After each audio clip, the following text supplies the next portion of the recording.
now. Are you sure you got the right key this time? I'm waiting for it. I'm waiting for it to go up on the dashboard. Well, I mean, you can hear me, right? I'm already talking to everyone. Hello, everybody. Welcome to a new episode of the Co-Op Syndicate. My name is Jordan G. Marcos. And I'm Michael C. Moore. I believe this is the first time Jordan's ever actually started an episode for us, so that's a first. Yeah, definitely. It's the first for everything, right? In every podcast, there's going to be times where I might not even be available for an episode, and you're just going to have to make do with yourself doing a Let's Play of Days Gone, right? Yeah, that would actually be something interesting to see. Now that we're on the topic, we might as well just, talk about the fact that one day we will do a Days Gone or some sort of walkthrough just to kind of get a critique over it, but that's not today. Yeah, I'm thinking we might eventually start reviewing games here on the channel. You guys let me know if that's something that you might be interested in or not. And if we do plan to do that, I don't know, we'll probably hold like a poll or something, see what's going on, see if you guys want us to have other forms of content on the show or whatever, and we'll see what happens. But as you can see, we do have a new look for the podcast that I think is quite fire. It was made by yours truly, as I try to be a little bit of a graphic designer when it comes to doing our content here. Before we had our cameras taking up the whole screen, I thought it was kind of a dated look. And with Jordan's, shitty little webcam being kind of low resolution, I felt like it did more favors to him to just make the image smaller anyway. So, now the podcast looks pretty nice. I mean, I know you guys in Buzzsprout aren't actually able to see it because you're listening to it, but, I try my best. If you guys ever want to go ahead and give it a look, just look up the Co-Op Syndicate on YouTube. You'll see us come out. Regardless, the topic of the day, we just wanted to kind of talk about this new direction that Sony's been wanting to go with. Sorry guys, I'm just promoting the episode real quick, putting it out on the stuff. I'm interested. I'm just doing this real quick. So you were saying, go ahead. Yeah. We just wanted to talk about the new direction that Sony's going with, because that's something that I think is gonna have a big impact in terms of like the direction of like Sony and PlayStation, and obviously the flow of the quote unquote console wars and all that. So from my understanding of it, basically it just sounds like Sony wants to prioritize the AAA games, like super cinematic games. I know that Jordan was complaining about how they basically repurposed or shut down, I think, a lot of the studios in Asia that would focus on lesser known projects or like JRPGs and stuff like that, and they just want to bring all their focus into like God of War and Tomb Raider and Uncharted style video games. And honestly, I don't know if that's going to be the most healthy decision for them, in my opinion, and I could tell you why. Obviously the numbers show that games like Uncharted and God of War and whatever, they sell great, and those are masterpieces for what it's worth, and I think everyone can agree to that. But there's a lot of implications of what like the extra funding and the repurposing of the studios and all that would mean to supporting these titles, and these are the things that I don't think we know enough about yet to really understand how that's gonna, what effects it's gonna have for PlayStation as a platform. Like, are we gonna be looking at more AAA titles releasing like all together? Is the price going to go up because of the fact that they're throwing more money at these titles? Does it just simply mean that we're going to have the same amount as before, but they're going to be a lot better products? Like, they're going to have more content per game? These are the questions that I think any healthy consumer is going to be asking, and it's something that Sony should let us know about as soon as they can, so we could kind of get an understanding. Regardless, as this generation unfolds and time slowly ebbs on, I'm sure we're going to find out how this is going to change Sony, whether it's for the better, for the worse. But I don't know. I mean, you're a big Sony fan. You follow the business move super closely, and you've kind of, you've been like a hardcore gamer, like following like the business insides of it and stuff for a while now. What do you think? Like, why don't you give us your insight into what this new Sony direction is and what you're thinking and stuff? Right. Okay. So the biggest thing with what you said, which I want to bring up, is the fact that we don't know exactly how finances work. We don't know what's on the inside of Sony. We don't know their numbers. We can't read their analytics. We can only speak our minds based off what they speak to us, what they show us. And for the better half of the decade, Sony's main marketing plan is let the games do the talking for themselves. And honestly, that's a decent plan, right? Because you're showing to people, you're not telling, you're showing, right? Which is the biggest problem that I know you have, and I know many people have with E3 and many other video game showcase episode I don't know, anything where they show like showcases, trailers, whatever, is that they mostly just do like this big marketing pull and it's mostly CGI and they don't show the game, right? But Sony for the better half of the decade has been nothing but focusing directly on their titles, what their titles are, what the games are, and just letting the game like a demo play out, right? And then one of the biggest things that people were saying, or rumors were, that Sony was kind of struggling a bit with piecing together the right games that would be interesting to the player base, but also be ready for showcasing, because they wanted to only show gameplay. They wanted to minimize trailers. And in contrast to Microsoft's plan, right? Microsoft set up, hey guys, this is the prospects for the following 2 or 3 years, and we have all these games coming out, but they're all trailers, right? Compared to Sony, which was like, hey, look, this is what you're gonna get within the next year or so, bar a couple delays here and there, but you can see what the game looks like. Here's some gameplay. Here's some idea of what you can get behind. And to that end, there's truth to that. But the honest answer is that we don't really know, right? So when you were mentioning about the Asian territories and the companies that they were kind of restructuring, it was mostly Sony Japan, which is one of their biggest first-party developers, specifically because they've been around the longest. They're the ones that usually make the first set of games for the new consoles. They're the ones that focus on all the niche things or lead that in the terms of a creative mindset. But there's a lot of things that we have to look at. Going back to the finances, going back to the numbers, going back to it exists, but do we really support it? Is it just like goodwill? And Sony does a lot of goodwill. They've released a lot of indie games and short form games that aren't AAA to the benefit of the player, whether we like them or not. It's just showing creativity and allowing people to bolster creativity. So we're going to talk about that too.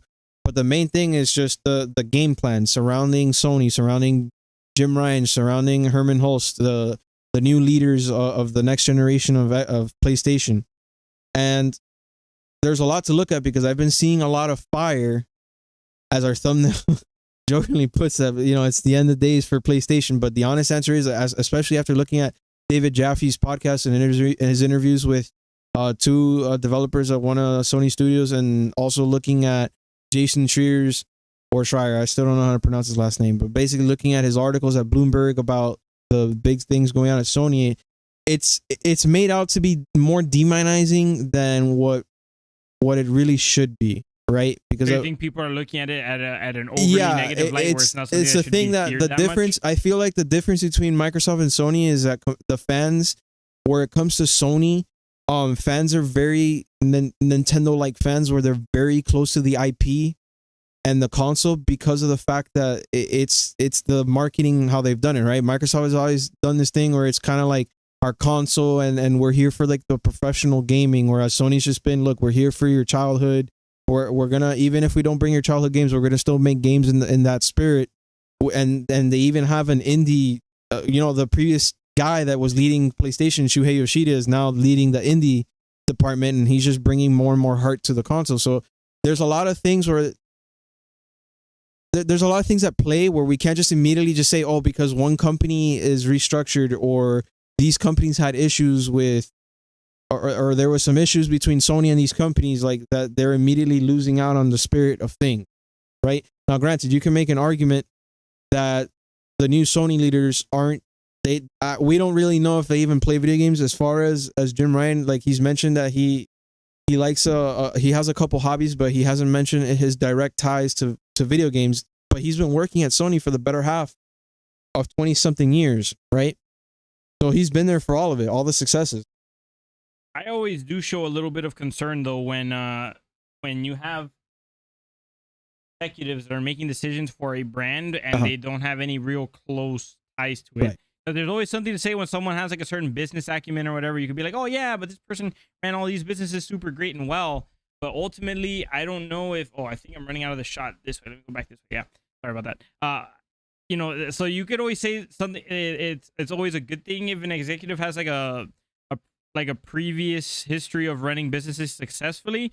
But I also think it's like healthy to actually choose people who participate in the actual business, or like the actual, I don't know what to say, like the actual meat and potatoes of what they're trying to run, right? So like if you want someone to run a, I don't know, like a football commentary or sports commentary, business or whatever, you should probably choose someone who's into sports, right? Or if you want to run a video game company, you should probably choose someone who's a gamer at some capacity at least, and understands what gamers want and stuff like that too. Now that's of course not saying just pick up, Right. little Timmy from his mom's basement who sits in front of a PC and glue him to Sony Of and like course. leave him to run the No.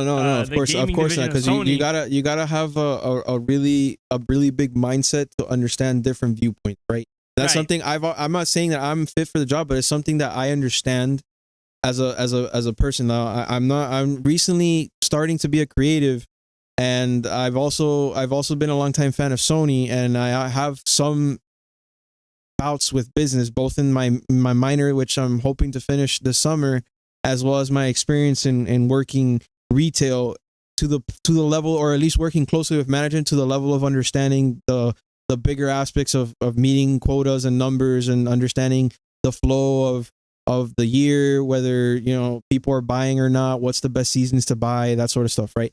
So I understand this thing, and to the extent where I could say, after studying so much, it's like a person that would fit what you're saying is like they have to have both a business sense to understand what will and what will, to understand, to understand reports, right? Because everything that Sony does is run through reports. It's not like just some guy like Sean Layden back in the day, the old CEO a couple years ago. It's not like he just, I play this game, it's great. No, it's, hey, this game is great, I like the idea, but I'm gonna run it by this board where we have different executives that will look at it, give an opinion, and then we're gonna run that by a review testing firm that they're gonna bring in like 3 different individuals who will play the game, and they'll give their opinion on it. And we're gonna do a review test and see how audiences are liking it, because obviously you want to make something that's gonna be good for the public, right? If not, I mean, God knows how many creatives there are that just do whatever the heck they want, and sometimes they're just like, whatever they're doing is in their mind, or their righteous mind as an artist, and be free and creating whatever they want. It's just offensive to half the people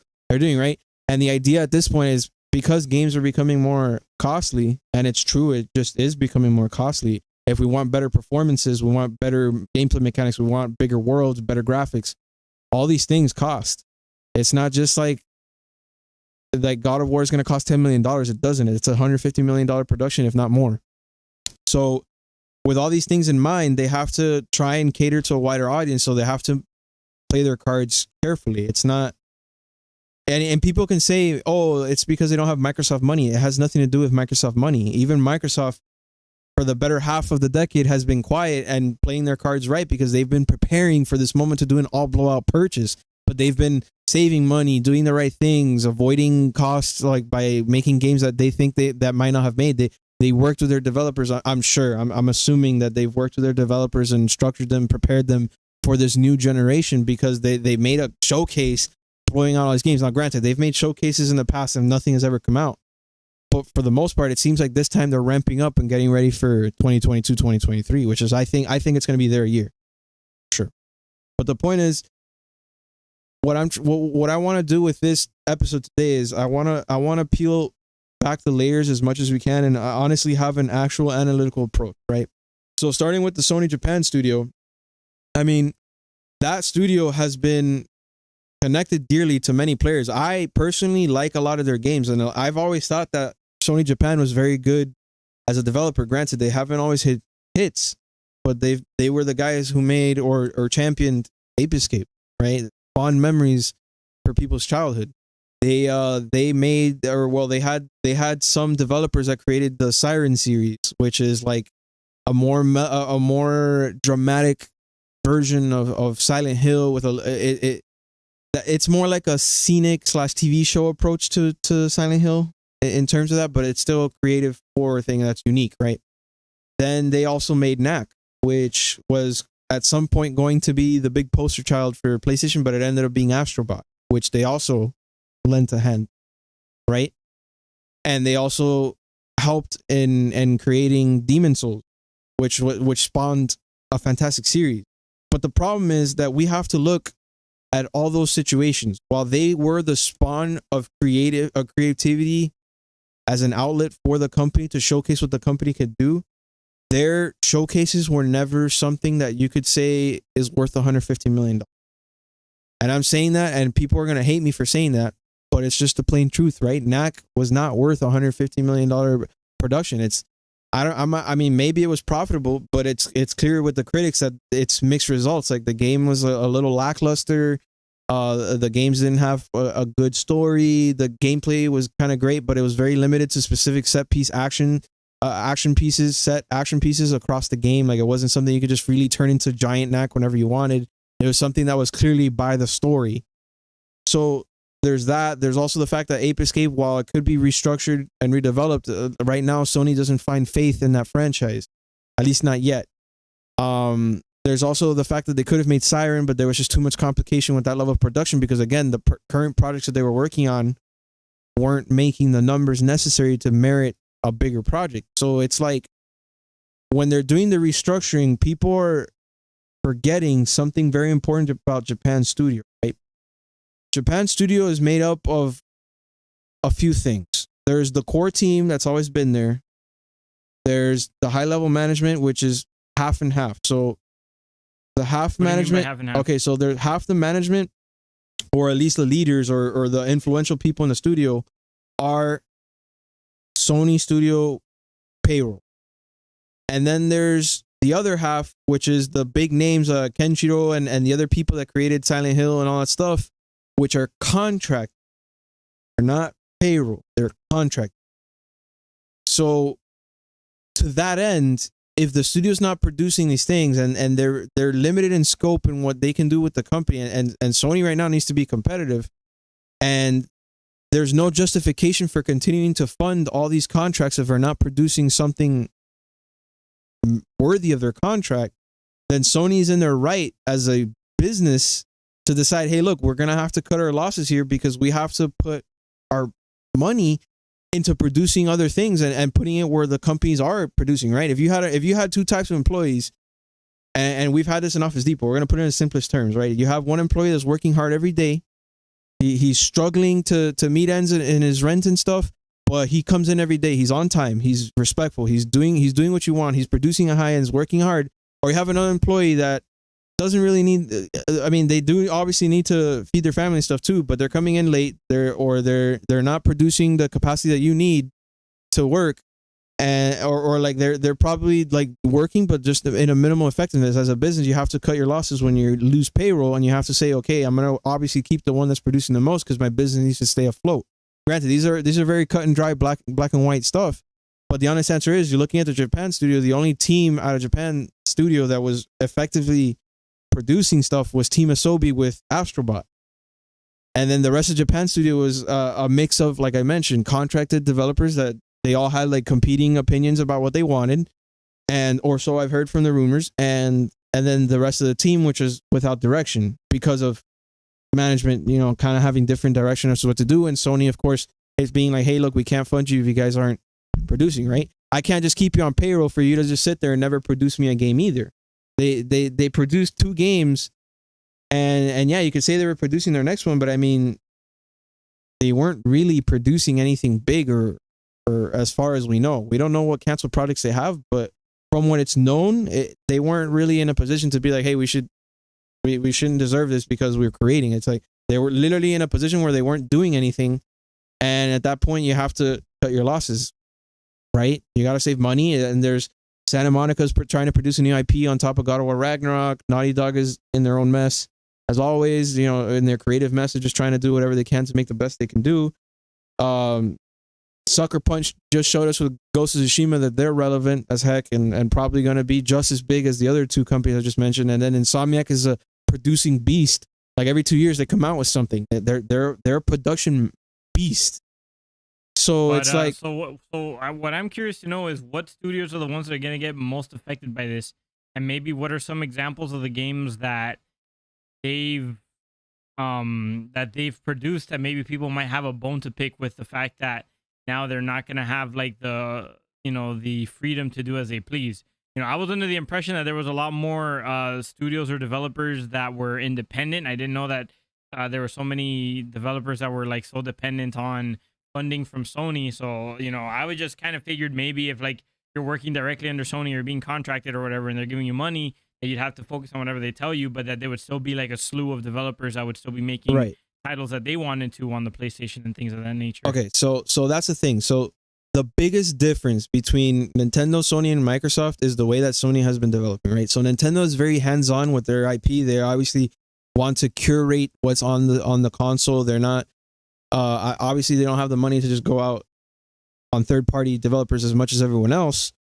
But they are very good at curating because they are both a developer and the company, right? So they're funding Zelda and all that stuff. It's their games. So what they're doing is they're focusing on curating their IPs to that regard. And Microsoft is, for lack of a better word, the corporate lackey guys, right? They have a big corporation, they do all this research, and then they just throw the money wherever they think is best, right? And then Sony, while they have a similar mindset to Microsoft, they were a bit more closely related to the games, I would say, than Microsoft, in my opinion. From what I've seen, like people speaking of CEOs and people like involved in the company and choosing which games to produce, Sony just had people that were a bit more close to the games. Specifically, like leaders, all the leaders so far up to now have used to be and have been gamers at heart. They go home and they play these games themselves. They go home and buy a Switch and play with their kids. They go home and play Last of Us and whatever, and they experience the game in full. So with that in mind, Sony's philosophy was, at least for the PS4 generation, which is why we got the games we got, is we understand to an extent where things go. So we respect you as individuals who understand your limitations, your expectations, what you're trying to do, and your creative output and your emotions. So you give us a good pitch and we'll back it. That was part one. Part two is you got the funding now. Just give us an expectation of what we can expect from you and then stick with it. They just ask, be responsible. With Naughty Dog, hey, you're gonna make Last of Us, great. You want to put two characters that are women and main characters and lesbian, perfect. We back it. Just give us an expectation. Tell us, hey, look, we'll try and get to this milestone by this period in time. So Sony's been pretty much hands off creatively. They just let them do whatever they think is right. And for the better part of the generation, for the most part, it has paid off, at least with Naughty Dog, Santa Monica, and Sucker Punch, and even Insomniac. They just said, hey, look, you do what you think is right and you play the game. They looked at God of War and they were like, this used to be an action-paced, a fast-paced, like all blowout rage game. If you want to make a cinematic story-driven father-son tale, we believe in you. We're going to back you up, and they're hands off, right? But where is the limit in that? Because you can't just keep funding $150 million projects on everything and expect it to always be profitable. That's not true. Sometimes it doesn't hit. So yes, they do funding, but they were also pretty hands off with everyone. So at any point, any of these games could fail.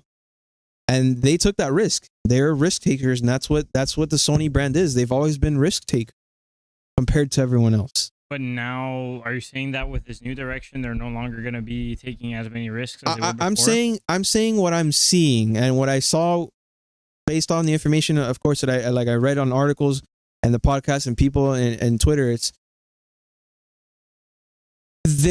I think now what they're trying to do is, okay, we did that and it got us results, but now we need to draw it back in a step, go back a step and start drawing expectation. Because it's just like, yeah, you can just creatively do whatever you want and go nuts, but it's going to keep inflating prices forever. I'm of the person that, hey, you have complete freedom, but you have a set budget. Because at the same time, it's like, I understand that games are getting more expensive, but it has to be on a case-by-case basis, right? Like, sure, if Cory Barlog goes up to the CEO and he's like, yo, I need more money to make a better God of War, that's fine. But if Japan Studio tells me, it tells the CEO, or even me, if I was in that position and the guy from Japan Studio tells me, yo, I need I'm gonna need an extra $50 million to make Knack. I'm gonna be like, no, you're gonna get maybe an extra 10 and finish it, because that game's not gonna produce at all. You're gonna have to really give me a good case.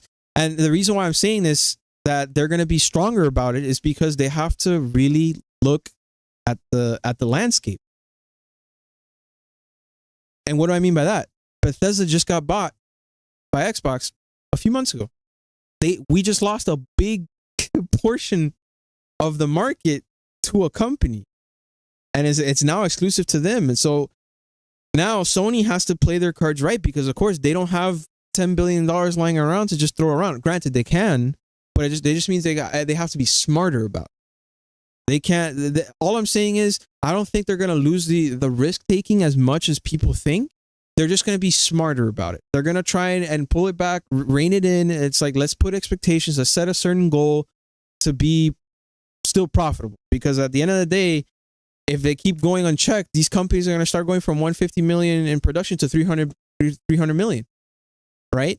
And sure, like the game might be better, but it's like you're inflating the cost of production for the sake of maybe a couple extra creative things, or because you decided to do something and you cut it out later. They just have to be a little bit smarter with deciding what sticks and what doesn't. So it basically I'm saying that they're going to try and streamline development a little bit more, so it's more efficient. That's how I see it. I mean, obviously creativity is inefficient. Ideas come left and right whenever it happens, right? But they're going to try obviously be more efficient about it, because it's a gas guzzler. It's a money guzzler. And that's what people are not understanding. They have fear. They're seeing that Sony's going to stop making that game I showed you from Pixelopolis with the art. I forget the name of it, and that's probably my fault and the reason why this is happening. But the point is, let's say, just to say an example, that people are probably fearing that they're gonna lose games like Ape Escape, even though we haven't seen Ape Escape since forever. But in Japan. So it's just an example. Yeah. They're basically afraid that they're gonna be losing out on all the smaller titles that haven't sold as well as before. Right. But what I think, and this is my opinion. Now I'm gonna give my opinion as to the Sony Japan studio thing and what Jim Ryan should do game plan wise.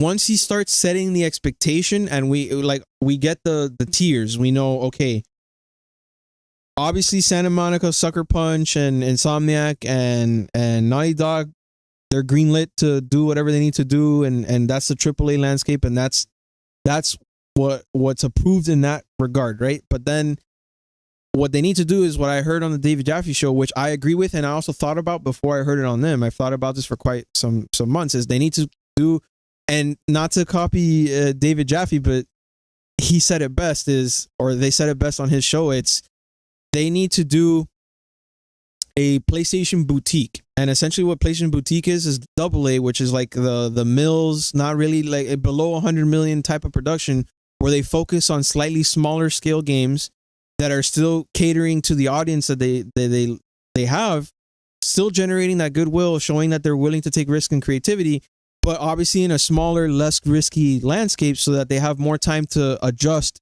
to a failure of a game release, or to adjust to maybe market changes and demands and stuff. Well, I was gonna say that too. I guess if I could simplify it, because this is what I was thinking personally. I don't know if we're on the same page here or not. So why don't they just simply, instead of giving, like how we heard earlier, $180 million to make an Ape Escape, why don't they simply give them, I don't know, just to throw, I have no idea how much production costs, so let's just say 10 million or something that's actually a lot more reasonable. That wouldn't be like a punch to the gut. Right. That's what I'm saying. Right. It's PlayStation boutique. So in that, if I was the CEO, I wouldn't. I mean, granted, the restructuring it made sense, because the big thing about the Japan studios, I told you that a lot of developers there were contracted out. They weren't direct. They just had a good standing with Sony that they renewed the contract for quite some time, but they never produced anything of value to merit paying all those contracts. So at one point, it's like, hey, I got to cut off the funding. Like, I'm sorry, it's just business. We got to keep the business afloat.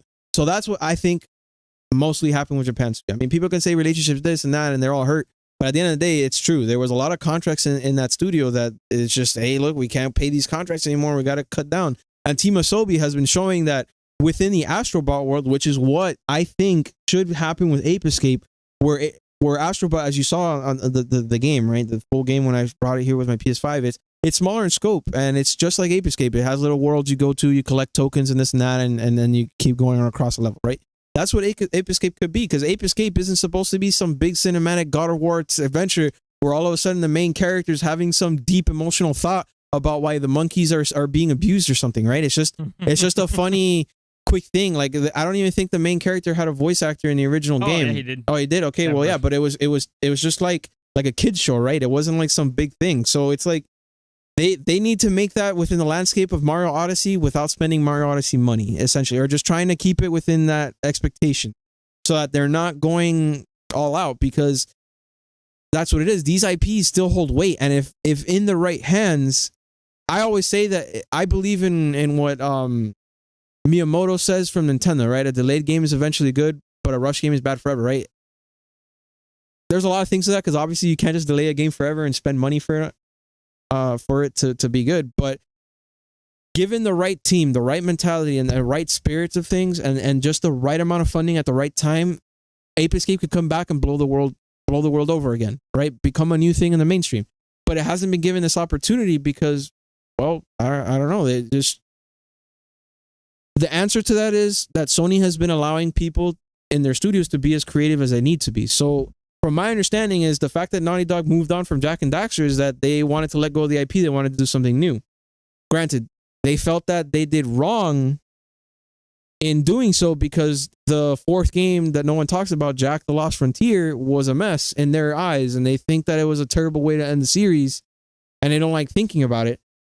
And then they tried to do Jak 4 and they couldn't do it, and they had to cancel the project. But the point is, what I'm trying to say is that Sony, for the most part, has given the studios creative freedom, and that means making a new franchise. Well, that's what we've been getting, right? You look at Xbox, all we get is Halo, Gears, and Forza. You look at Nintendo, all we get is Mario, Zelda, and whatever other franchises they have, right?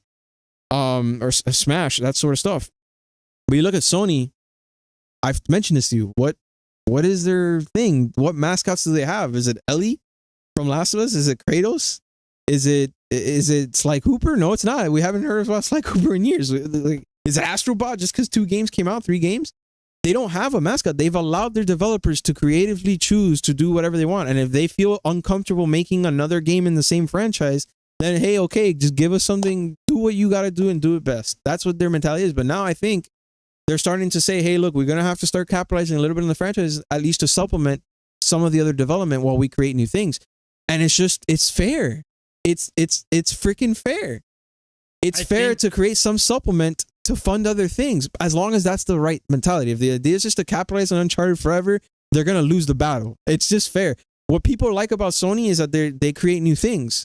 That's their niche compared to Microsoft's Halo and compared to Nintendo's other thing. Sony's thing, their thing is that they create new experiences. So if they stop doing that, what's the difference between us jumping to Xbox or Nintendo or PC? Yeah, that's PC anyways, right? I mean, at the end of the day, that's where we're all headed anyways, right? There's no I mean, consoles will be around, but PC is just PC. I feel like you said before, the battle for it's the gonna hardware go there. feels like it's actually sliding more to like Exactly. just like, I guess, the amount of games you're either offering, or also just like cloud services and stuff like that. And where too? Once PC gets the likeness of Sony and Xbox, there's literally no point other than Nintendo, maybe, I guess.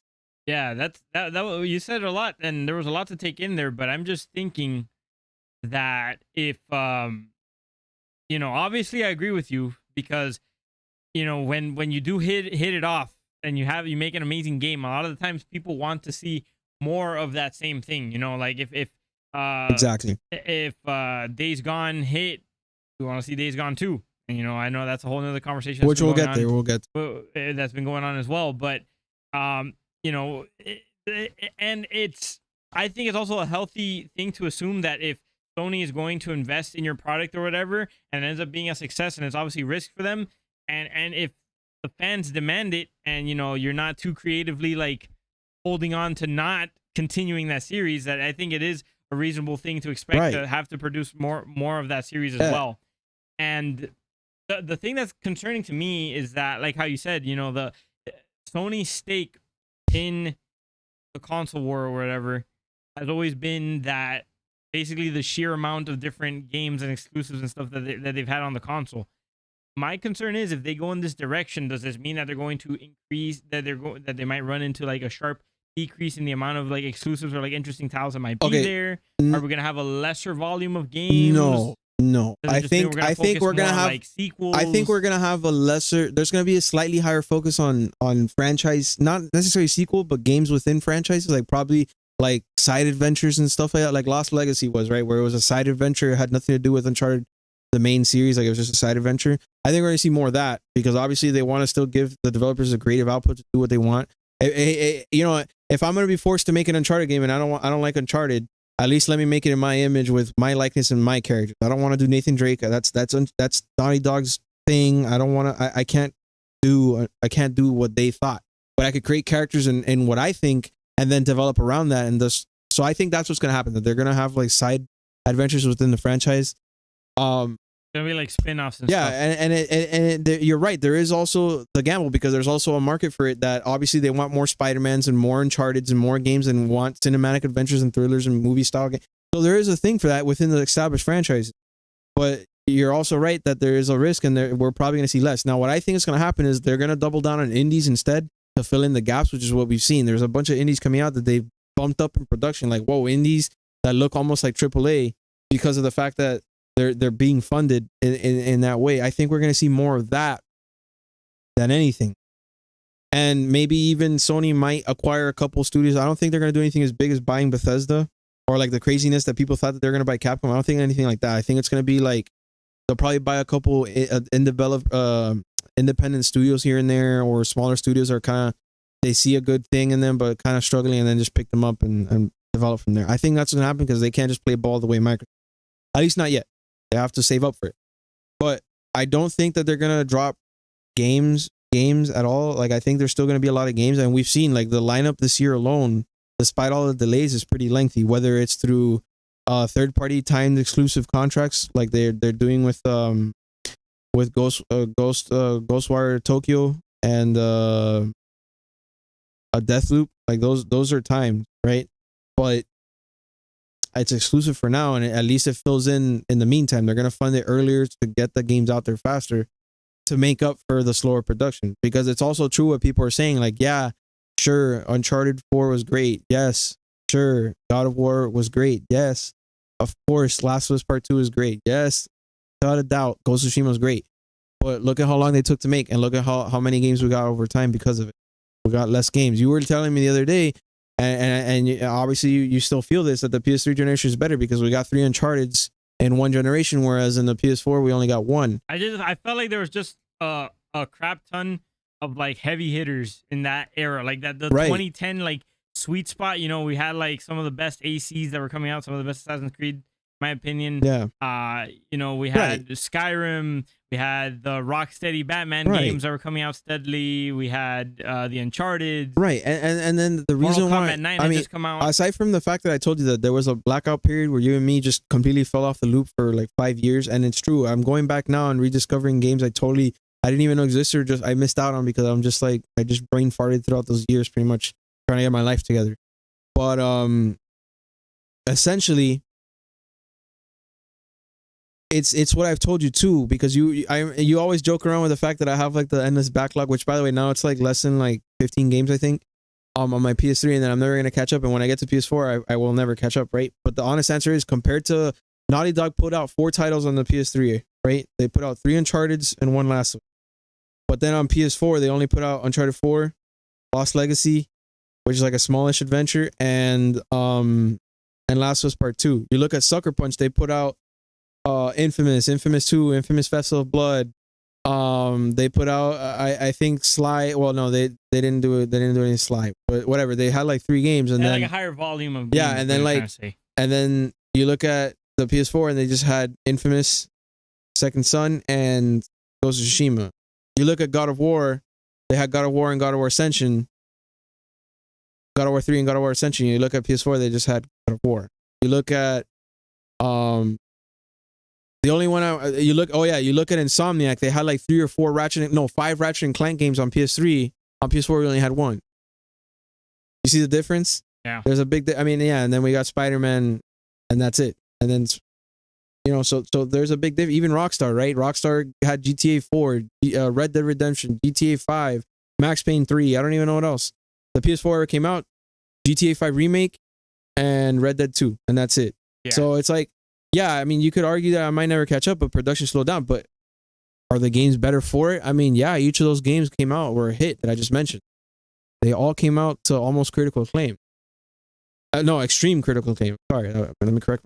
Right, so there's a lot of things that I think Sony understands with that, and they're trying to reel it back to produce a little bit faster and kind of, spin the wheel, because that's the only thing that's going to set them apart, is making all these things the household. I was thinking, just like trying to analyze the whole situation and stuff, with how Microsoft is kind of, blowing themselves up to be like this big, scary nemesis to Sony, with all these different acquisitions that they're making and stuff like that.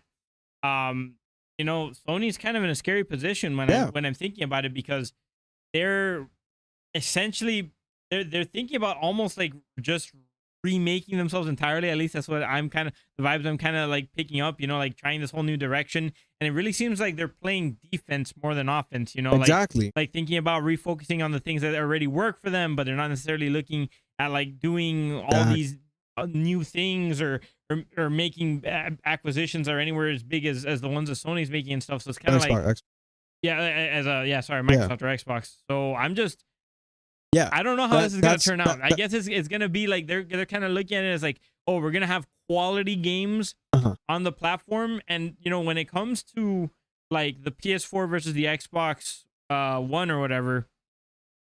The Xbox, I feel like that generation was super quiet for Xbox. Like, I mean, you had Halos and stuff. Because they were preparing. They were preparing for the bigger thing. They saw their mistake. They were looking ahead. I guess they just considered themselves as lost for that generation. Yeah, they took the L. They were like, we're gonna take our L with grace, and we're just gonna pick up when the time comes. Yeah, don't get me wrong. I feel like ultimately, at least the last Xbox, the Xbox One that released was better hardware than.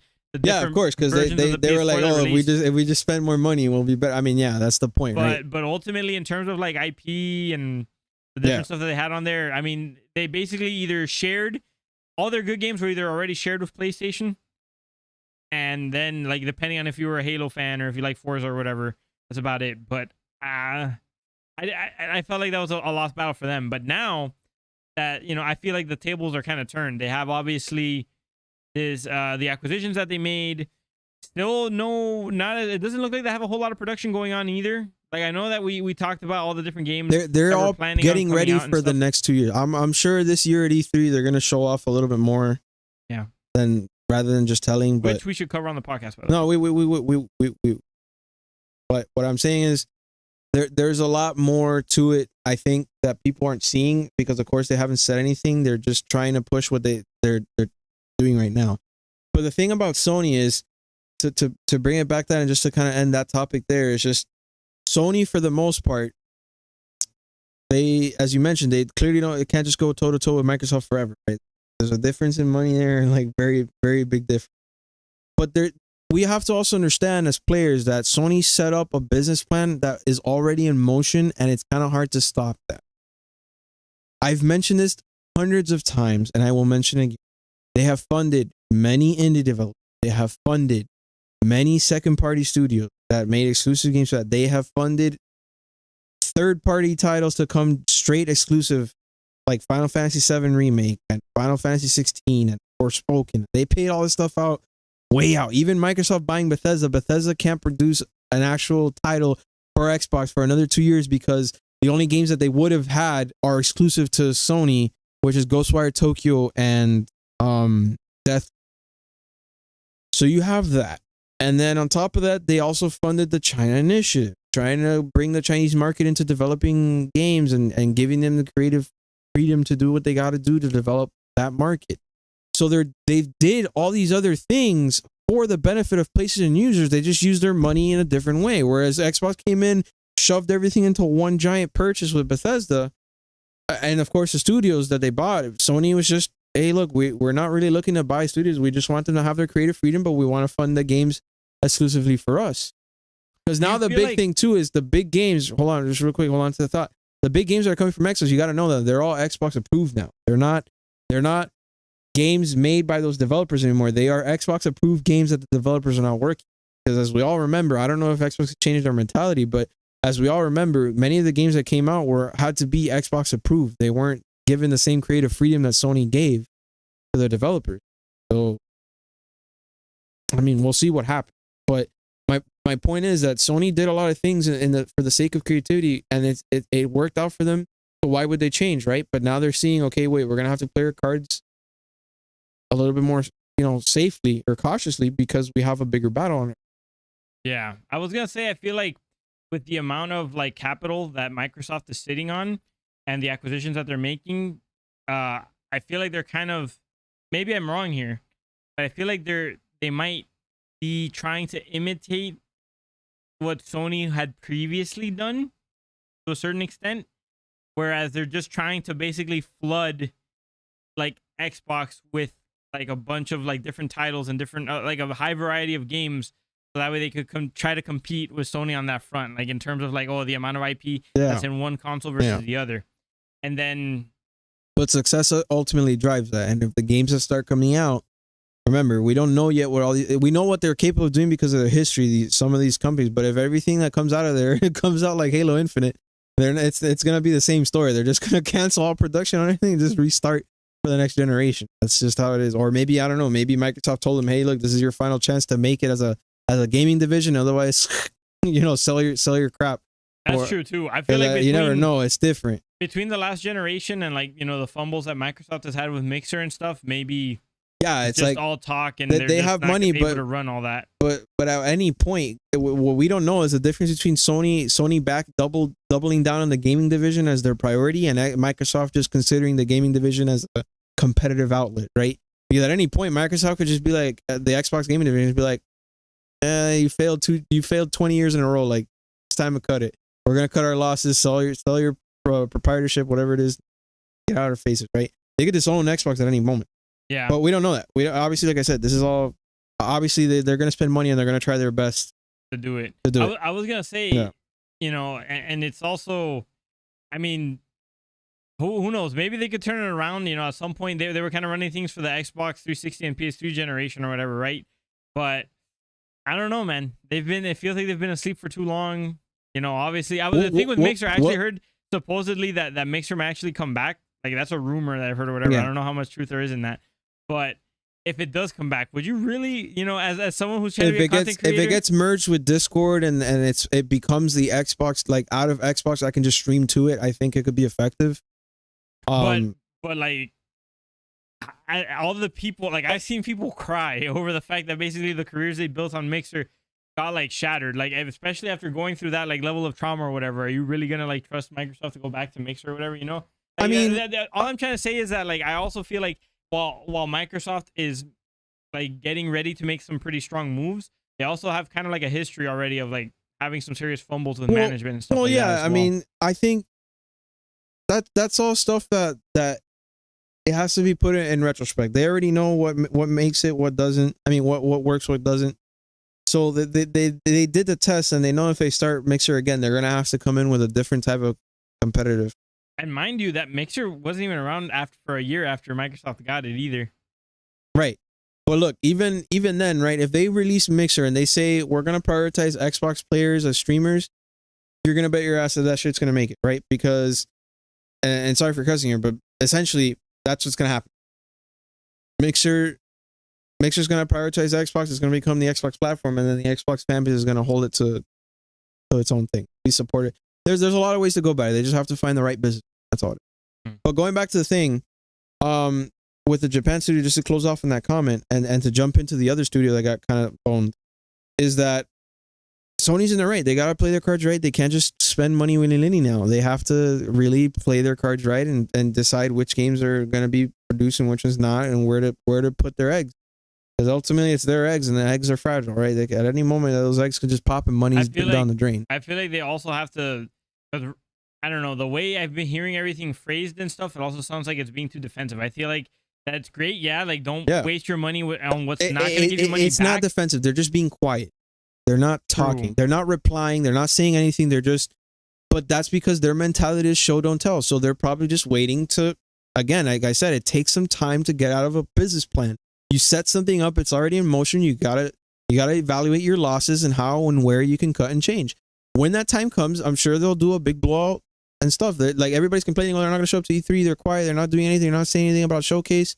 I think what you said about the boutique holds its weight. Like basically, they need to not throw $500 million at like NAC, and they need to just be like, look, this is NAC. This is the track record for NAC. This is how much funding you get. Yeah, make a it's NAC like happen exactly. With this much If you know, sometimes even giving somebody a limited thing could make them work harder, right? Or not work harder, but like it could bolster. It'll bolster. What'd you say? I'm sorry. That it would make them look for a solution that they previously did. If you have all this funding, you will create a game and you'll be like, well, we don't necessarily have to think about these problems because we have all this funding. It's like we have all this time, whatever. But right, now you exactly. have to think outside the box because you don't have funding. You need to get creative you set an expectation and a plan, and then it's like, okay, now you have something to work for, and that's true. It's like, for example, I could speak to it on myself, and many people can agree with me on this on themselves if they're being truthful about procrastination, right? I have several classes. All the classes that I have assignments on the weekly basis, I have A's. One class that I'm deeply crapped on about is the fact that there's only 2 exams, and it says, oh, study at your own will, do whatever you want, you can study whatever you want. The fact that there's no number telling me I have to turn in anything has made me a little lazy in the class. So now I'm studying hard to try and hopefully pass this exam as best as I can. And frankly, the fact that I didn't have any assignments led to that, because it's like, oh, I don't have any immediate pressure. And sometimes I know people hate it, but a little bit of pressure helps out, right? You get, if you're training for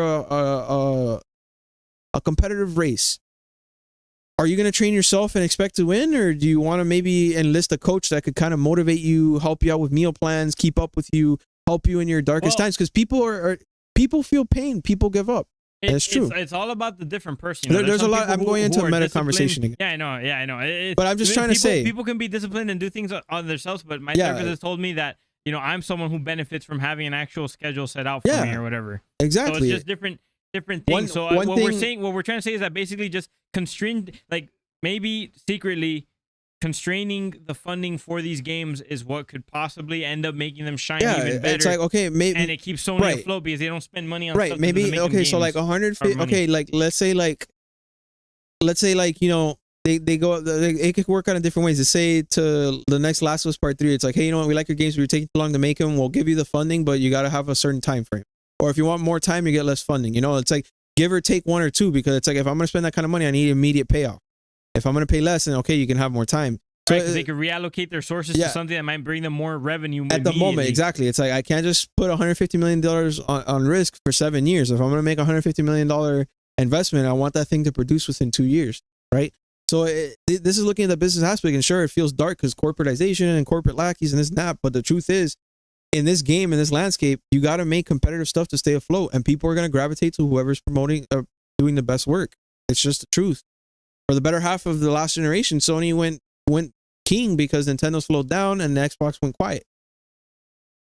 So if Sony does this now, they're going to lose everything that they just did. But anyways, just to close that off, the other comment I wanted to just touch on real quick, which I think is it's a farce.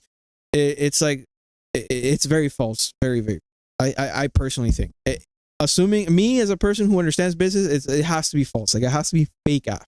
But this whole thing about that Sony and closing Sony Japan and moving to California to improve game production is them giving up on the Japan market, and that they don't care about Japan games anymore, or small games that are only made in Japan. I think if that comment was made, it was incorrectly interpreted, and I think that also came from that Bloomberg article with Jason Schreier, because it's not that they're saying that they don't want to make Japan approved games and they just want to focus on the West market. It's that they want to make a game that it works in Japan, but also works everywhere else. They want to make games that is open to all markets, not just catered to niche markets or specific markets, right? Like, sure, I can make a game catered in Japan, but if I'm trying to become more competitive and build and create better things, I have to think about other countries. So I think that comment is just either incorrectly interpreted or just straight up false, whoever got that. Right? Well, I don't know, because what you're saying in and of itself I don't would think show Sony's that they giving do up prioritize one over exactly, the other. but I don't think that Sony's giving up on the Japan market. They're just like in the restructuring. I came across as that because the Japan studio is one of the ones that was hit the hardest. But it's more that they just want to expand the capacity of it, right? Like Astrobot is a game that would actually hit pretty hard in Japan. The way it's made, it's kind of like Ape Escape. It has that spirit in mind, and it could be a mobile game at some point, right? And it's made with that thing in mind. So obviously it's gonna hit really. I don't know if it hit in Japan, but it has that kind of likeness that it would be a good thing in Japan because it's likable. It's a short. It looks like a little Care Bear type of thing, and it's just cute and nice, and it's lively, right? It's happy. And that's something that maybe might hit in that market, but it also hit everywhere else in the world, right? A lot of people like Astrobot here in the US and they think it's great. They think that the characters could be the next Mario if they really put money into it and this and that. I mean, that's far-fetched, but people believe that, right?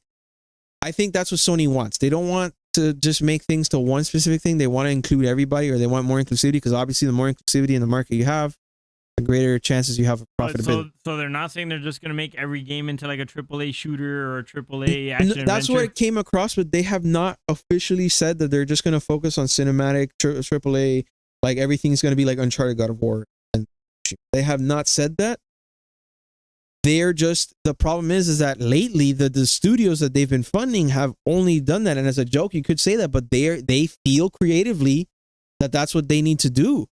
But if they decide to make an FPS game, then Sony's gonna be like, "Here you go." But then there could be truth to that comment, even though you're fighting so hard to say that it isn't. Because if what's selling is action adventure games and shooters, then by definition you're not going to be including games that don't sell as much, like a JRPG. Of course. And I don't know I don't necessarily know the accurate demographics for these countries course, or whatever we like that. don't. But just to give a quick example.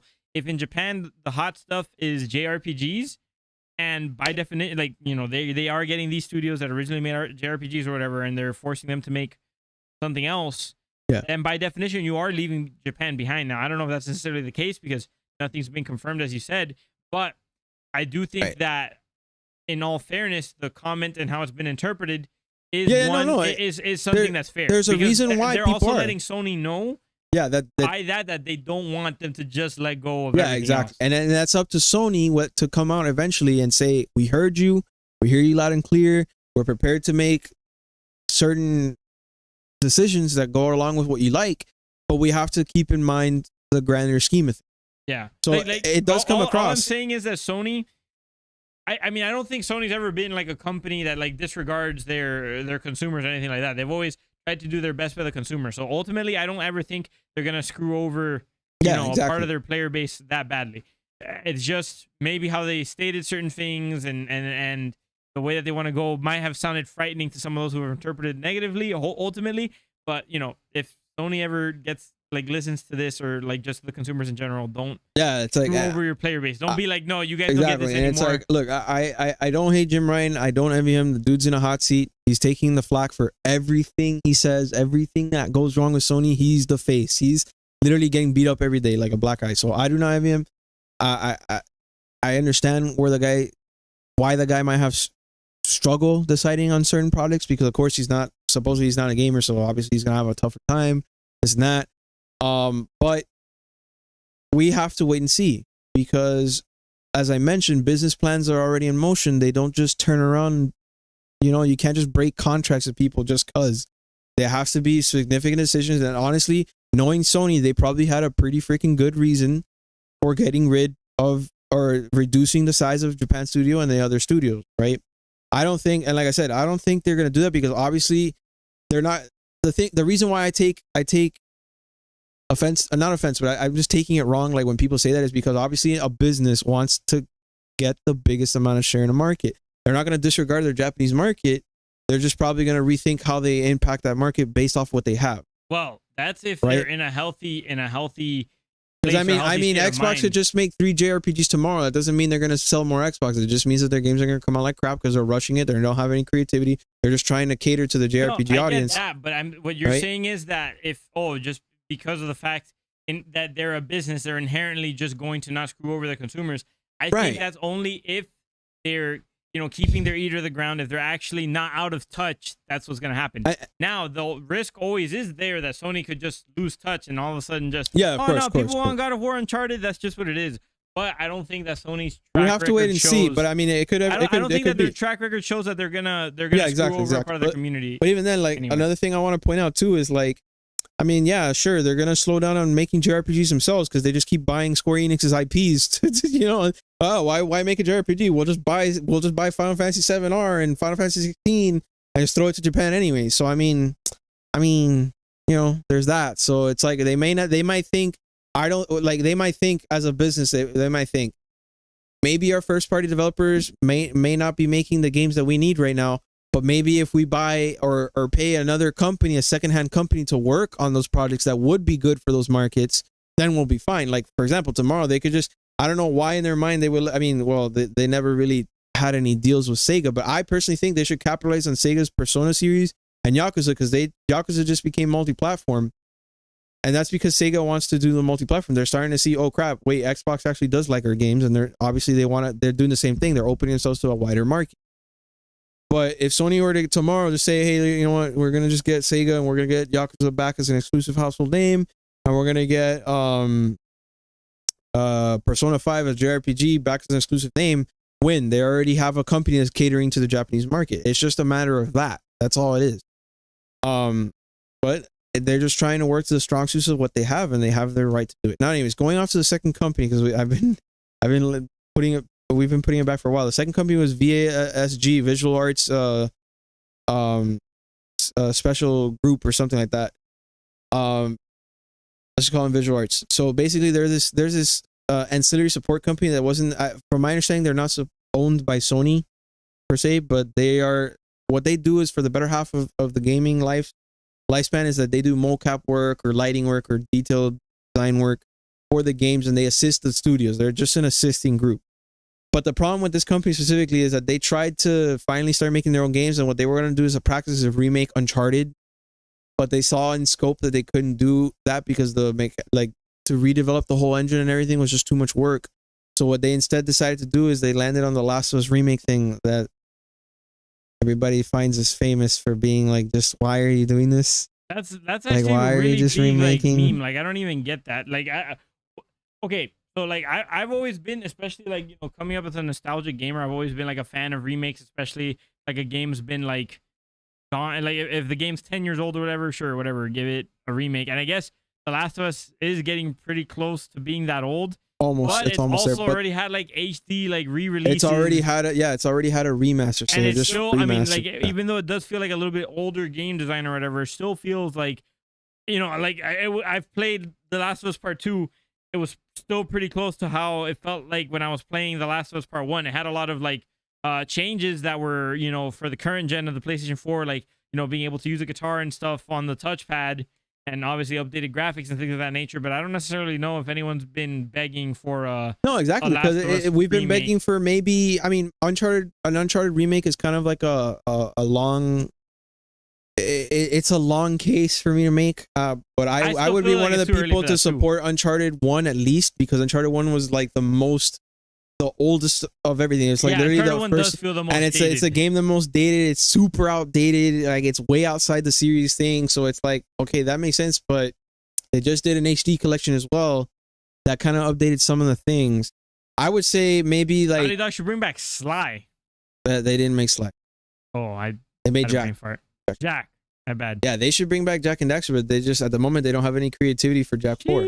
But that's something that could have been brought back. But the thing was is that they just wanted to spread their wings, and Last of Us to them made sense because, okay, people liked it.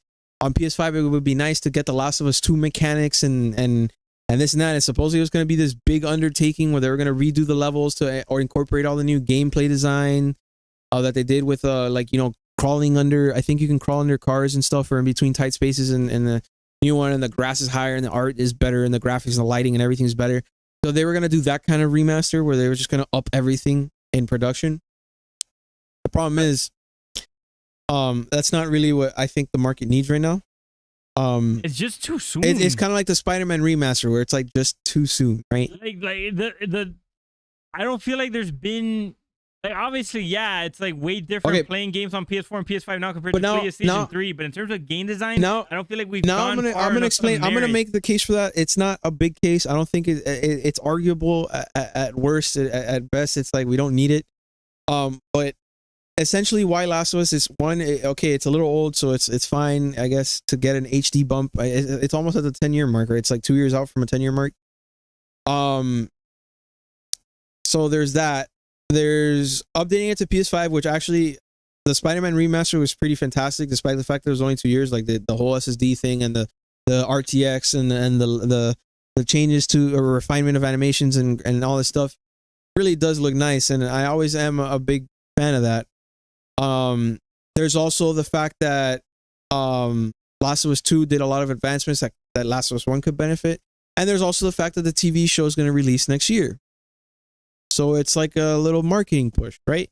But supposedly the idea is that it's going to become in addition to a Last of Us package that comes with Last of Us Part 2, PS5 remaster, and Last of Us Part 2 multiplayer. So if it's added all together as a package, I'm totally for it.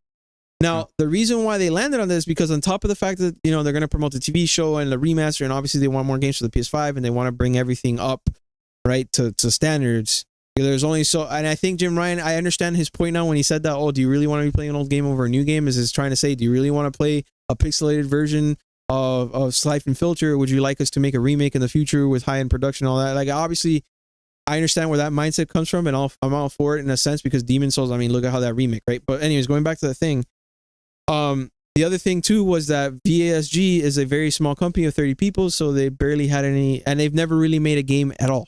They've only supported in certain features or functions of a game. Wait, I'm confused because you kind of went off on a tangent after we got. I'm saying why Last of Us, right? Visual Arts was another studio that's been repurposed or something like that. No, it was just a small company that they wanted to make a name for themselves, and Sony was going to give them the chance to do it, and they chose to make a remake because they thought, okay, let's spread our wings with a remake. Uncharted was too hard of an undertaking, so they decided Last of Us was more of a recent game, and their job was essentially to port it over to the Last of Us 2 engine. But it still became a bit of a big undertaking for their size, so they started to get Naughty Dog support, like developers from Naughty Dog, because they weren't making any products at the moment after Last of Us 2 released, to get support for that. But as time went on, the product became bigger and it became longer to make, and it went something out of their scope. Which that's what resulted in the cancellation of the Days Gone or something? No. This has nothing to do with Days Gone. I'm just talking about VSG and then the Last of Us Uncharted rumor there. And then what happened was more Naughty Dog employees started coming in, but because they're the creators of it, they started having more and more of a sway on the direction of the game, and they weren't letting the people have their own opinion as to how the direction of Last of Us remake should go. And then at that point, the leaders of that company decided, okay, this is just too much for us. We can't keep fighting with Naughty Dog. I want to make my own game, or like, I don't want to deal with this. I'm out, right? So they lost a lot of leadership, and essentially the company went from trying to make a name for themselves to, again, becoming a support studio to Naughty Dog. And to this point, it might get absorbed into Naughty Dog as Naughty Dog South. So that's what's going on. And I mean, I understand where both mentalities coming from, because this is what happened in my perspective. So VSG is too small of a company. They're trying to make a name for themselves, but they need the experience and they can't do it. They need support. Naughty Dog's the best team to do it because they created Last of Us. But here's the thing. Naughty Dog, and we just mentioned this a few minutes ago, Jack 4 was being made by them after they saw that Last Frontier bomb. And they felt that they needed to fix the franchise, but they failed to do so. They just couldn't. They closed the project and they started working on Uncharted and Last of Us, whatever their next project, right? Because of that event, I think that they felt that fear happening again with the Last of Us remake, that they were going to screw it up, and they started becoming extremely hands-on with the title, and that's why there was such conflict with that, which is something that people aren't talking about. They're just directly saying, oh, Sony allowed this to happen, and VSG is getting consumed, and they're getting wrecked. But essentially, Naughty Dog is coming from the background that they already did that. They already let somebody else try and handle their IP, and they feel ashamed that they did that because it ended up being a colossal failure in their eyes. So it's like they don't want history to repeat itself, and that's why this conflict happened, where they tried to take control of of somebody else's project based off of their own IP. And I mean, right, as an artist, you don't want to see your baby just get put on the chopping line because somebody else screwed it up for you. So I understand where that's coming from. Is it right or wrong? I'm not going to talk about that, but it's kind of just like a microcosm example of the thing that people are fearing, that studios' creative freedoms are going to be taken away because they want to direct it towards, working on like these big AAA title related things.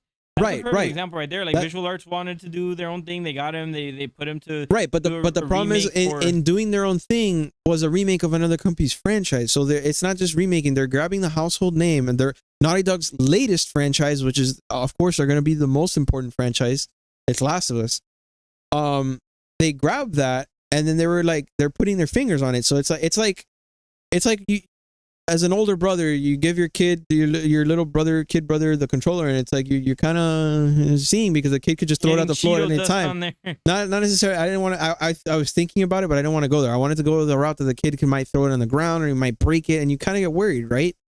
So that's what Naughty Dog's happening. It's like VAS and handing off the Arkham series to that other studio, and then it ended up kind of getting screwed over, right? I mean, the game wasn't that bad, but the game came out with poor. It had a worse reception compared to the other because ones. it had a very poor performance, and that was the fear. So of course they want to keep that. Now, of course, you can attribute this to the fact that they're trying to control a bit of the creativity, but it's just, I think that VASG should have been given a bit more time, or they should have been given a smaller project, like maybe work on an indie title, like work something else, like maybe not a remake. But anyways, that's what happened there. But then that also led into the fact that Sony Bend got Days Gone 2 canceled, supposedly, allegedly they got the game canceled. Sony didn't want to push it anymore, so then they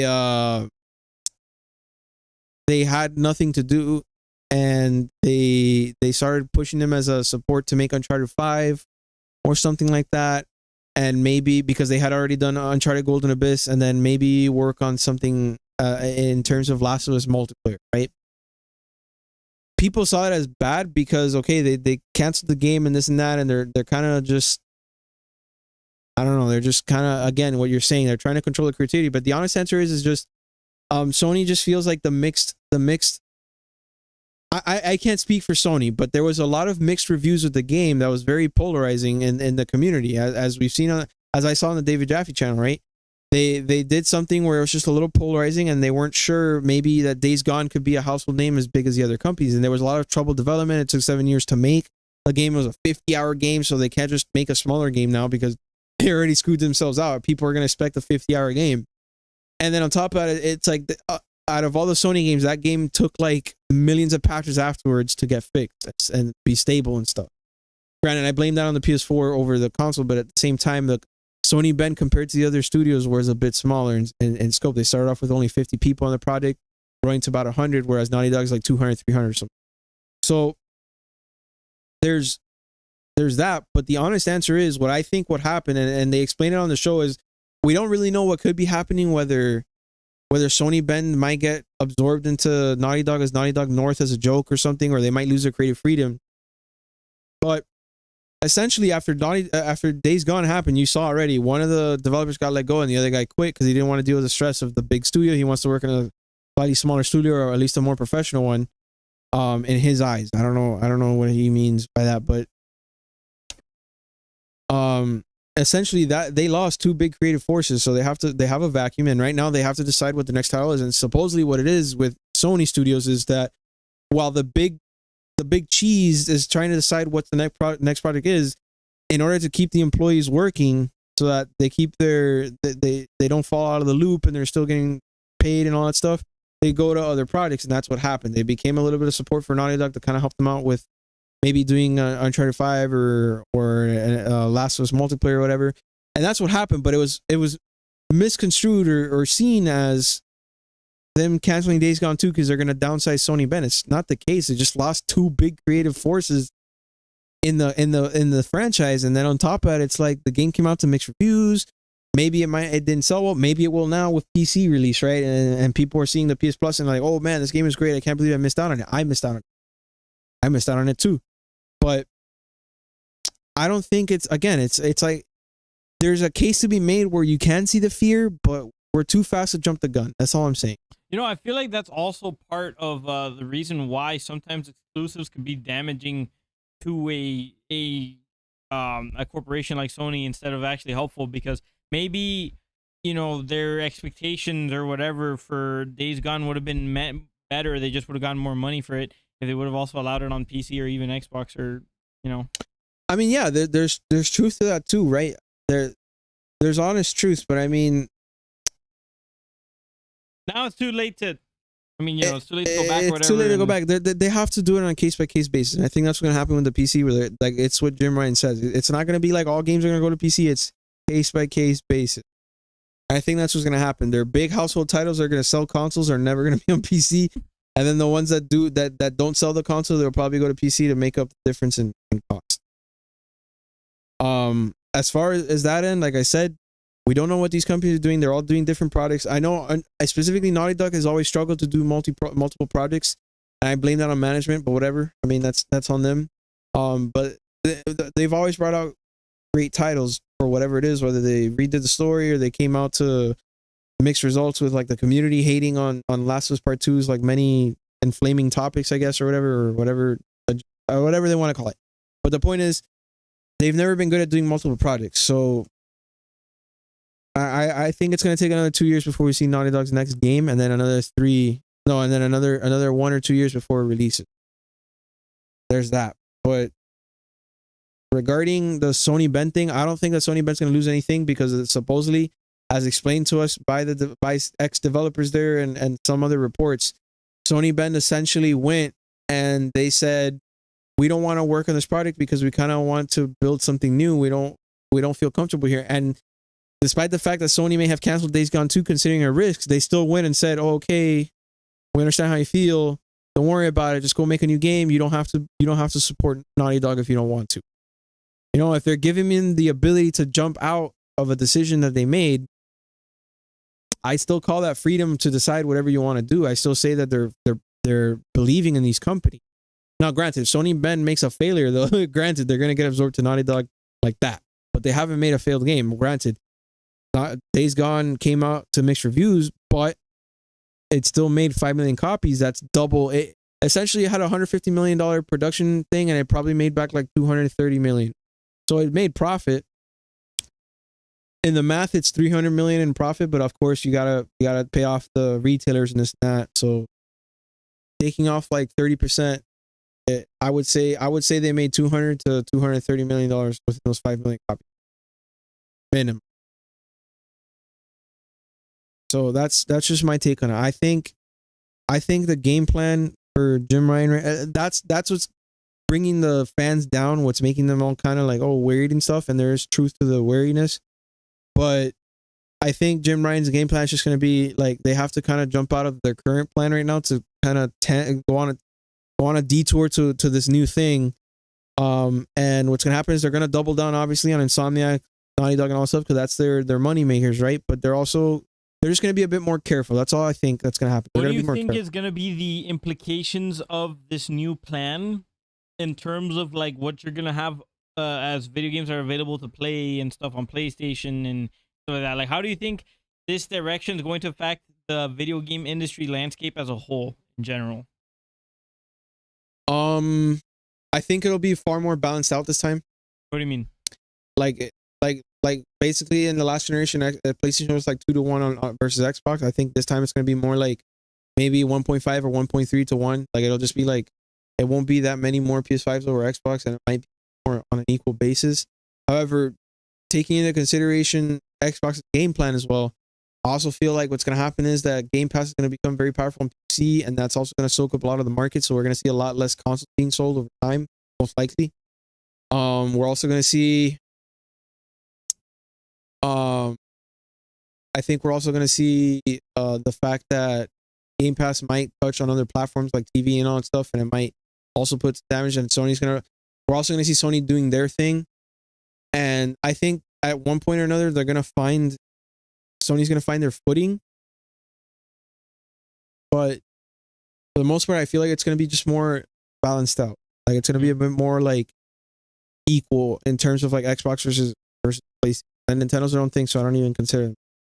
They have already said that we don't care. We're gonna play by our own rules, and you follow us for following us, or you don't, whatever. Right now, it's just I'm seeing that, and Nintendo's just there as an ancillary console that everyone buys because Nintendo. So it's interesting. It's actually looking like it's super close, and I guess it's just how we said those previous episodes. It's a good time to be a gamer. We're gonna have a lot of stuff on our hands. Yeah, I think there's gonna be more games. I don't think there's gonna be less games. I think there's gonna be more games for sure. It's just that a lot of these games that I'm saying they're gonna come and it's gonna fill up the space is not gonna be AAA. It's gonna be coming from indie. This is a time where indie companies are gonna start jumping into what PS2 companies are doing, making those sizes, the size of those games is what's gonna happen. I think that's exactly what's gonna happen. Of course, it's gonna look more polished, which is better too, because these companies are gonna be competing, trying to bring indie games to the thing. But indie games are gonna scale to that AA range at one point. I think that's pretty exciting. I think that honestly gives us a lot to look forward to. Yeah. And it's probably going to be a lot of fuel for all the idiots on Twitter to keep arguing about which one of their garbage boxes are the better one and stuff like that. So entertainment in that sense too, and then like I said, and it's better for us, right? Because then we have something to talk about all the time. It's gonna be. I think it's just gonna be. If Xbox just blew over Sony, it'd just be like, great, Xbox is just there, and they're also on PC, so there's no purpose. We would just be like. I feel like I'm happy that I didn't end up getting an Xbox Series X or a PlayStation 5 because of the fact that obviously there's not like a whole lot going on for them in my opinion right now. Yeah. But I feel like once they finally start like I said, once they start firing on all cylinders, I've been saying Microsoft prepared for 2022. They literally said we're going to support Xbox One till 2022, and they said that because there's no games till 2022. Yeah. Was the truth of the thing. He said it without saying it, basically. It's like those little things on Twitter where he's saying, hey, tell me this without telling me it directly. That's what it is. They basically told all their fans 2022 without saying all games are coming 2020. But to that end, the Sony thing, like I said, it's going to be a little bit better. They just have to take some time at tangent. Make their detour, do the curve that they need to do, their turnaround. But as far as the games thing, like I said, to what end do people say there's no games? Because no games means no games, but I've seen many games on PlayStation already. There's the Outriders just came out. I'm sorry. Yeah, bro. I'm sorry. Oddworld came out. Pathless came out. Spider-Man Miles Morales has supposedly outsold Last of Us and freaking Days Gone. That was priceless. That's a clip right there. Yeah. Okay. I'm gonna say it now. So Last of Us, not Last of Us. Sorry. Pathless. There's the, if you want to talk about third party, there's freaking Black Ops Cold War. There's Assassin's Creed Valhalla and Legion. There's God. I have to say it. It's there. There's Yakuza 7. There's did I say Spider-Man already? That's also a clip, dude. That's also a clip. I forgot if I said Spider-Man. What else? There's Sackboy. I don't think there's not big like sellers, but there's games. There's Sackboy. There's freaking. There's a lot of games that people are that excited. The Demon Souls remake. Look, now like I said, there's Oddworld. There's Outriders. You're retreading. Now look, there's coming Returnal at the end of this month. All I'm saying is I feel like a lot of people aren't that excited for a lot of. Yeah, that's what it is. They're not excited. I'm excited for Returnal. I was excited for Oddworld.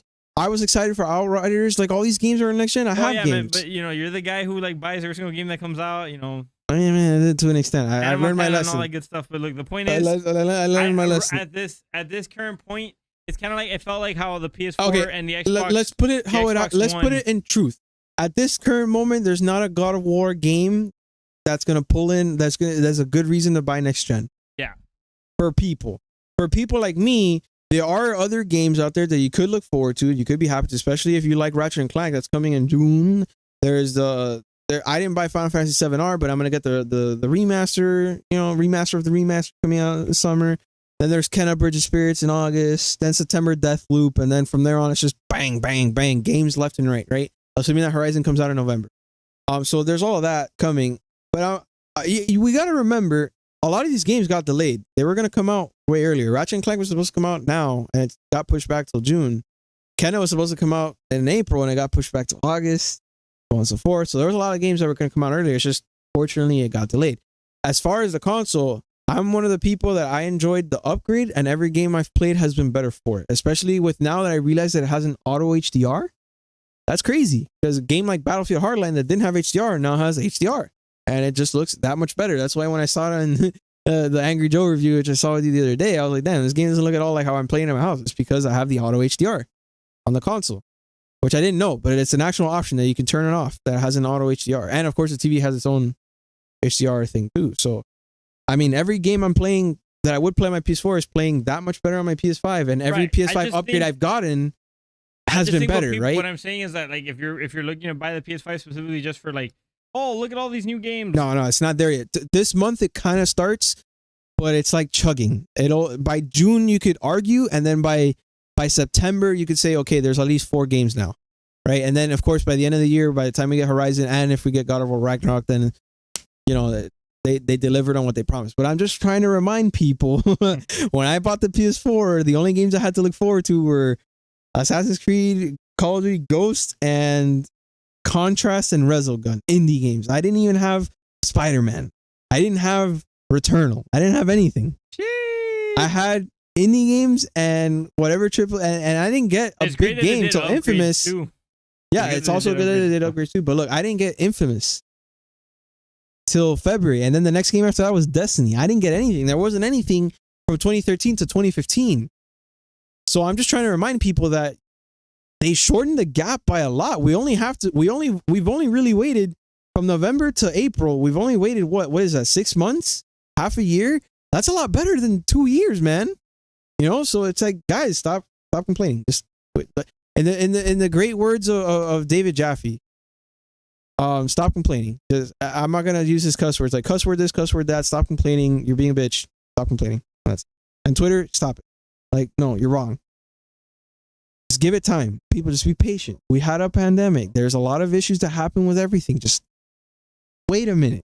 You know why everything's getting delayed? Because they're trying to make good games. They're trying not to freaking give you broken crap. Look at Cyberpunk. Look at freaking Marvel Avengers. Got like 3 or 4 times. Oh, look at Marvel Avengers. Look at freaking Call of Duty Black Ops Cold War. Rushed. Like, guys, every time you complain about something getting delayed, stop. They're just trying to give you a good product. Stop forcing them to give you crap products. You are the reason. You rushing them is the reason why we continue to get Cyberpunks and Marvel Avengers and whatever, because they keep releasing when shit's not ready. Let it finish. If it takes them an extra 2 months, then give them the extra 2 months. Just let them breathe. Whatever. Rant's over. I think that's my first official rant on the show. I think I don't know. I feel we've like covered the bases, man. Yeah, we covered the basics. Yeah, I feel like that pretty much does it for me. I guess before we end, I'll just give my quick take on the whole conversation and stuff like that. I feel like I was mostly just a good listener, asked some critical questions and stuff like that. I'm pretty much in agreement with you. I think that things are going to balance out a lot more. You know, I feel like with Sony's new direction, their production of games is going to go lower, obviously, with all the challenges and stuff. Production's probably just slower in general, and with how more, you know, complicated it is to develop games with all the different stuff you have to look at now. Xbox is probably going to be up in production with their acquisitions and stuff like that. Obviously, a lot more money to throw around. Probably going to end up balancing out a lot more. God knows what the hell Nintendo's up to. I don't know if they're going to do the Switch Pro or what. You know, that's another rumor that's been flying around. So the landscape for there's supposedly actual Nintendo word now that there is something in the work. Yeah. So hopefully it works somewhere along the lines of at least the PS4 and Xbox. Or maybe, you know, they'll surprise us and pull a $700 Switch and bang, it works like a PS5 and an Xbox Series X. That would be great. Yeah, I mean, nah. Supposedly they're just aiming to reach 4K, but essentially they're going to be PS4 tech quality. That's what they're aiming. They're aiming to get up to the PS4 level where it's like, or PS4 Pro and Xbox One X, where it's like 4K and 30 FPS. They're not going to do RTX or any of that. Yeah, but it's actually gonna be able to handle like better graphics and stuff. Like Mortal Kombat 9, like, or XL or whatever. I am of the mindset that Nintendo doesn't need 4K. They just need stable frame. That's my mind. I would wish they had better graphics processing. I would. Well, yeah, that's what. But graphics processing. That's not a Nintendo exclusive on the Nintendo Switch is really bad. Great. that's what I was saying. And on top of that, it's like the graphical power will only benefit the frame rate as it does the graphics, right? Because it could handle more weight. So what I want is 720p 60 frames on the Switch, like the handheld mode, and then maybe 1080 60 on the I mean 1080 60 might be a bit far for them. But essentially all I want them is to stabilize their frame rate. I want people, even if it's 720p, I want people to enjoy Doom and Fallout and all these games that they're like dense at a stable frame rate. That's all I want. So. Okay, that's fair. Well, but the other thing I wanted to say too, sorry, just to finish this last comment. This episode is basically laying the groundwork. We are planning to have Sergio, which you guys might remember from episode 4 and 5, to come in the future, and we're gonna do like a bigger, like open scale, like opinion, like discussion, probably a critique of Sony at the moment after Returnal comes out, because I want to bring Returnal. Hopefully, I mean, I'm trying to convince myself to put the risk of bringing my PS5, putting Returnal there, and then we'll play it. We'll hopefully put it on camera maybe and just talk about it. So, bruh. The cat's a drug addict, dude. I swear. Hold the camera. Anyways, I think here's a good point to close out the conversation. We're gonna be having what is it? The next episode we're gonna be having Sergio. No. Next episode. Yo, why are you acting like you're on one of those freaking what's that movie? The one with the giant monster, Cloverfield. Right? You're acting like you're on Cloverfield with a shaky hand cam, dude. Oh, I'm just a very weak person, I guess. Like, I put on my knee. You're a very weak person. I'm very meek. I'm very meek. I have strong fingers, but not strong palms. Does that make sense? We gotta get you back in the gym, man. No, and look, no more Fruit Loop. Anyway. I'm just shaking my knee. Look, at the end of the day, what's gonna happen is on Look, show what's happening here. I'm tricking the cat. I'm like pulling on its tail. I can't show it. I'm trying to pull on its tail because the cat's just like pulling on the cable or whatever. I can't even find the camera. Like, it's trying to pull on the cable and throwing the camera off. So it's like we're kind of getting screwed. To be a cameraman, you're awful. You're like recording a foot. It's because remember that we like I'm pointing the camera, but we have half of it. Whatever. Well, okay. Anyway, I think the point is it's gonna happen. I think next week what's gonna happen for me is again we might have like a shorter episode, closer to the Genshin Impact one, because of the fact that I have to do a party with my wife that we're gonna go to, like a baptism or something. And then the week after that, I'm gonna be on vacation, so we'll figure out something in between the week or whatever to do something as well. But for the most part, Sergio will be in May, like probably after his birthday. That's what we're aiming for. May 1st to his birthday. I mean, who knows? Now that I'm out of school, and maybe we could do a random episode in the middle of the week instead, and we'll invite him on one of his free days instead. Sure. That way we don't have to fight with him. But it'll be after Returnal, so we can do a proper discussion. Sure. Yeah. I was gonna say because I know that you're gonna go on vacation. That at some point I might end up looking at vacation in those same 2 weeks as well, because my girlfriend also gets off from school there too. So yeah, we'll just do a double episode feature thing where we do like 4 or 5 hours again, and then just. We gotta see if we could get Sergio in for that as well, maybe. Well, I mean, I was hoping to. I mean, maybe who knows? Maybe he'll be down to do 2 episodes, and we'll just. Or I mean, 4 to 5 hours is just you and me is gonna be a little rough. I don't want to just look at you. No, we'll just do two 1 hour episodes or whatever, right? But I mean, with Sergio, if we do Sergio, we'll do a before and after Returnal reaction or something. What we should do is consider maybe streaming for the first time or something. Maybe all do The Last of Us Part 2 together so we can finally talk about it, because we've been. You're like waiting, dude. No one wants to hear you talk about it like by the end of the year. Like I know you based it on the fact that but the show's coming out and all that. No one's gonna care. We should literally just get it out of the way. Well, no one's gonna care right now either, because no one's talking about it. Well, it's already too late to do it, but it's gonna be even later to do it then. Well, yeah, but at least there's relevancy.